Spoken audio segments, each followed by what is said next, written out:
Bomb ಇಟ್ಟಿದ್ದೇವೆ ಅಂತ ಹೇಳಿ ಕರೆಗಳು ಬಂದಿದ್ದು, ಮೇಲ್ ಬಂದಿದ್ದನ್ನು ನಾನು ಈ ಸಂದರ್ಭದಲ್ಲಿ ಸ್ಮರಿಸ್ಕೊಳ್ತೇನೆ. ಅದೇ ರೀತಿ ಈಗಲೂ ಕೂಡ ಬಂದಿರತಕ್ಕಂಥದ್ದನ್ನು ನಾವು ವೆರಿಫೈ ಮಾಡ್ತೇವೆ.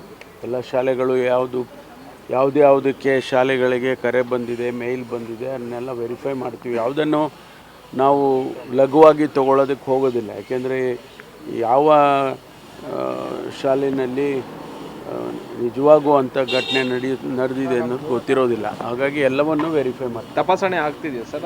ಶುರು ಮಾಡ್ತಾರೆ. ಇದೇ ಥರ ಬಂದ ಮೇಲೆ ರಾಮೇಶ್ವರಂ ಬಾಂಬ್ ಬ್ಲಾಸ್ಟ್ ಆಗಿತ್ತು ಸರ್. ಎಲ್ಲ ಈಗ ವೆರಿಫೈ ಮಾಡೋಕ್ಕೆ ಚಾಲೂ ಮಾಡಿದ್ದಾರೆ, ವೆರಿಫೈ ಮಾಡ್ತಾರೆ. ಸರ್,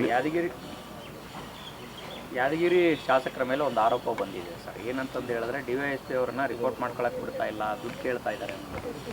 ಗೊತ್ತಿಲ್ಲ ನನಗೆ. ನಾನು ನಿನ್ನೆನೂ ಕೂಡ ಯಾರೋ ನನಗೆ ಪ್ರಶ್ನೆ ಮಾಡಿದರು. ನಾನು ಮಾಹಿತಿ ತೊಗೊಂಡು ಅದನ್ನು ವೆರಿಫೈ ಮಾಡ್ತೀನಿ. ನಮ್ಮ ADG L&O ಇದ್ದಾರೆ, ಅವ್ರಿಗೆ ಮಾಹಿತಿ ಇರುತ್ತೆ. ಅಡ್ಮಿನಿಸ್ಟ್ರೇಟಿವ್ ADG ಇರ್ತಾರೆ, ಅವ್ರಿಗೆ ವೆರಿಫೈ ಮಾಡಿಸ್ತೀನಿ ಇವತ್ತು. ಭೈರತಿ ಬಸವರಾಜ್ ನೋಟಿಸ್ ಇಶ್ಯೂ ಆಗಿದೆ ಸರ್. ಈ ಪ್ರಕರಣದಲ್ಲಿ ಬಂಧಿಸಬೇಕಾದಂಥದ್ದಲ್ವಾ ಇದು ಕೊಲೆ ಪ್ರಕರಣದ ಆರೋಪ? ಅಲ್ಲ, ಈಗ ಅವ್ರನ್ನ ನೋಟಿಸ್ ಕೊಟ್ಟಿದ್ದಾರಂತೆ. ನನಗೆ ಬಂದ ಮಾಹಿತಿ ಪ್ರಕಾರ ಅವರಿಗೆ ನೋಟಿಸ್ ಕೊಟ್ಟಿದ್ದಾರೆ. ನೋಟಿಸ್ ಕೊಟ್ಟು ಅವರ ಸ್ಟೇಟ್ಮೆಂಟನ್ನು ರೆಕಾರ್ಡ್ ಮಾಡ್ಕೊಳ್ತಾರೆ. ಯಾಕೆಂದರೆ ಅವರು ಕನ್ಫ್ಯೂಷನ್ ಇದೆ. ಅವರು ಕಂಪ್ಲೇಂಟ್ ಕೊಟ್ಟವರು ಇಲ್ಲ ಅವ್ರನ್ನ ಹೆಸರು ಸೇರಿಸಲೇಬೇಕು ಅಂತ ಒತ್ತಾಯ ಮಾಡಿ ಅವರು ಇನ್ವಾಲ್ವ್ ಆಗಿದ್ದಾರೆ ಅಂತ ಹೇಳಿದ ಮೇಲೆ ಅವ್ರ ಹೆಸರನ್ನು ಕೂಡ ಸೇರಿಸಿದ್ದಾರೆ. ಈಗ ಹೊಸದಾಗಿ ಅವರು ಇಲ್ಲ ಅವರೇನು ಇನ್ವಾಲ್ವ್ ಆಗಿಲ್ಲ, ಅವ್ರ ಹೆಸರು ಸೇರಿಸ್ಬೇಡಿ ಅಂತ ಅವರೇ ಹೇಳಿದ್ದಾರೆ ಅಂತ ಕೇಳಿದೆ. ಹಾಗಾಗಿ ಅದಕ್ಕೆ ನಾವು ಏನೇ ಇರಲಿ ಅವರು ಒಂದು ಸಾರಿ ಕೊಟ್ಟ ಮೇಲೆ ಅವ್ರನ್ನ ಕರಿಬೇಕು ಅಂತೇಳಿ ಅವರು ಪ್ರೊಸೀಜರ್ ಪ್ರಕಾರ ಮಾಡ್ತಾ ಇದ್ದಾರೆ. ಸರ್, ಇದು ನಿಮ್ಮ ರಾಜ್ಯ ಕಾಂಗ್ರೆಸ್ ಸರ್ಕಾರದ ಮೇಲೆ ಆರೋಪವನ್ನು BJP ನಾಯಕರು ಮಾಡ್ತಿದ್ದಾರೆ. ದುರುದ್ದೇಶದಿಂದ, ಷಡ್ಯಂತ್ರದಿಂದ ಬಸವರಾಜ್ ಅವರಿಗೆ ಇಂತಹ ಪ್ರಕರಣದಲ್ಲಿ ಸಿಲುಕಿಸಲಾಗ್ತಿದೆ ಅಂತ ಸರ್. ನೋಡಿ, BJPಯವರು ಇದೇನು ಹೊಸದೇನಲ್ಲ. ಯಾವುದಾದ್ರೂ ಇಂಥ ಘಟನೆಗಳಾದಾಗ ಸ್ವಾಭಾವಿಕವಾಗಿ ಕಾಂಗ್ರೆಸ್ನವ್ರನ್ನ ದೂಷಣೆ ಮಾಡ್ತಾರೆ. ಆದರೆ ಕಾನೂನಿನ ಚೌಕಟ್ಟಿನಲ್ಲಿ ಏನು ಕೆಲಸ ಮಾಡಬೇಕು ಅದನ್ನು ಪೊಲೀಸ್ ಇಲಾಖೆ ಮಾಡುತ್ತೆ. ಕಾಂಗ್ರೆಸ್ ಆಗಲಿ BJP ಆಗಲಿ ಒಬ್ಬೊಬ್ಬರು ಇದ್ದಾಗ ಒಂದೊಂದು ಥರ ಮಾಡೋದಿಲ್ಲ ಅವರು. ಹಾಗಾಗಿ ಅವರು ಆ ಕೆಲಸ ಅವ್ರು ಮಾಡ್ತಾಯಿದ್ದಾರೆ. ಭಾರತೀನಗರ ಮತ್ತು ಹೆಣ್ಣೂರು ಇಬ್ಬರು ಪಾತ್ರ ಕೂಡ ಈ ಕೊನೆಯಲ್ಲಿ ಇದೆ ಅನ್ನುವಂಥದ್ದು. ಎಲ್ಲ ಇನ್ವೆಸ್ಟಿಗೇಷನಲ್ಲಿ ಬರುತ್ತಲ್ಲ. ಎಲ್ಲಿಂದ ಏನು ಅಂತ ನಾವು ಯಾವುದನ್ನು ಕೂಡ ಸ್ಪೆಕ್ಯುಲೇಟ್ ಮಾಡೋದಕ್ಕೆ ಹೋಗೋದಿಲ್ಲ ನಾನು. ಅವರು ಏನಾದರೂ ಅವರು ಯಾರ್ಯಾರು ಇನ್ವಾಲ್ವ್ ಆಗಿದ್ದಾರೆ ಎಲ್ಲ ಇನ್ವೆಸ್ಟಿಗೇಷನಲ್ಲಿ ಬರುತ್ತೆ. ಅವ್ರು ಯಾರಾದರೂ ಇರಲಿ, ಅಧಿಕಾರಿಗಳಿರಲಿ ಅಥವಾ ಬೇರೆ ಯಾರೇ ಇರಲಿ. ಯಾಕಂದರೆ ಈಗ ಹತ್ಯೆ ಆಗಿರೋನು 3 ಸಾರಿ ಕಂಪ್ಲೇಂಟ್ ಕೊಟ್ಟರು ಕೂಡ FIR ಮಾಡಲಿಲ್ಲ. ಡಾಕ್ಯುಮೆಂಟ್ CCTV ಫುಟೇಜ್ ನಮ್ಮ ಆಫೀಸಲ್ಲಿ ಹತ್ರ ಓಡಾಡ್ತಿದ್ದಾರೆ ಅಂತ ಡಾಕ್ಯುಮೆಂಟ್ ಕೊಟ್ಟಾಗಲೇ FIR ಮಾಡಿದೆ. ಇಂಟೆನ್ಷನಲ್ಲಿ ಇನ್ವೆಸ್ಟಿಗೇಷನ್ನಲ್ಲಿ ಎಲ್ಲವೂ ಕೂಡ ಬರುತ್ತೆ. ಇನ್ವೆಸ್ಟಿಗೇಷನಲ್ಲಿ ಬಂದ ಮೇಲೇ ನಾವು ಕ್ರಮ ತಗೊಳ್ಳೋದು. ಅದನ್ನು ಸ್ಪೆಕ್ಯುಲೇಟ್ ಮಾಡೋದಕ್ಕೆ ಆಗೋದಿಲ್ಲ. ಸರ್, ಇವತ್ತು ಮನೆ ಪೊಲೀಸ್ ಕಾರ್ಯಕ್ರಮ ಅಂತ ಮಾಡಲಿ, ಏನು ಸರ್ ಇದು ಭಾಳ ಒಂದು ವಿನೂತನವಾದ ಕಾರ್ಯಕ್ರಮ. ಪ್ರತಿ ಮನೆಗೂ ಕೂಡ ಭೇಟಿ ಕೊಟ್ಟು ಅವರಿಗೆ ಯಾವುದಾದ್ರೂ ಸಮಸ್ಯೆ ಇದ್ದೆ,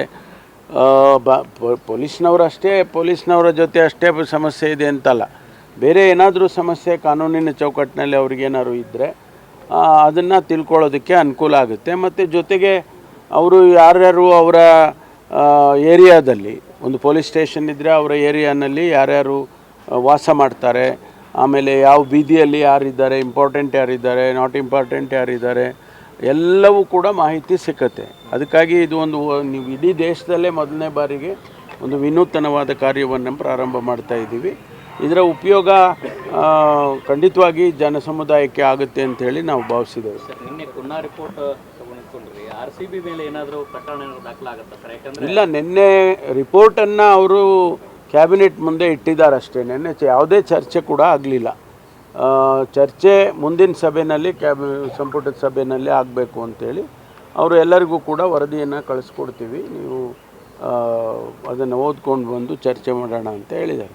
ಪೊಲೀಸರು ವೈಫಲ್ಯ ಕಾರಣ ಅನ್ನೋದನ್ನು ಮತ್ತೆ ಉಲ್ಲೇಖ ಮಾಡಿದ್ದಾರೆ ಸರ್ ಪುನಃ ವರದಿಯಲ್ಲಿ ಕೂಡ. ಅಲ್ಲ, ಅದು ರಿಪೋರ್ಟ್ ಓದೋಣಲ್ಲ. ರಿಪೋರ್ಟಲ್ಲಿ ಇದೆ ಸರ್. ರಿಪೋರ್ಟಲ್ಲಿ ನೀವು ಓದಿರ್ಬೋದು, ನಾವೆಲ್ಲ ಓದಬೇಕಲ್ಲ.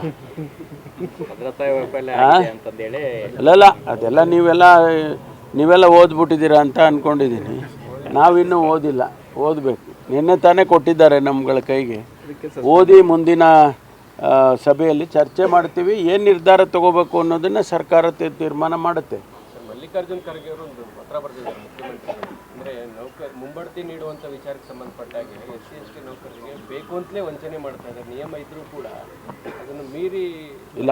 ಈಗ ನೋಡಿ, ಈ ಪ್ರಮೋಷನ್ಸ್ ಮೇಲೆ ಪ್ರಮೋಷನ್ಸ್ದು ನಿಂತಿರೋದೇನಕ್ಕೆ ಅಂದರೆ ಒಳ ಮೀಸಲಾತಿ ಸಂಪೂರ್ಣ ಆಗಬೇಕು ಅಂತೇಳಿ ರಿಕ್ರೂಟ್ಮೆಂಟನ್ನ ಕೂಡ ನಿಲ್ಲಿಸಿದ್ದಾರೆ. ಅದೇ ಪ್ರಕಾರ ಪ್ರಮೋಷನ್ಸನ್ನು ನಿಲ್ಲಿಸಿದ್ದಾರೆ.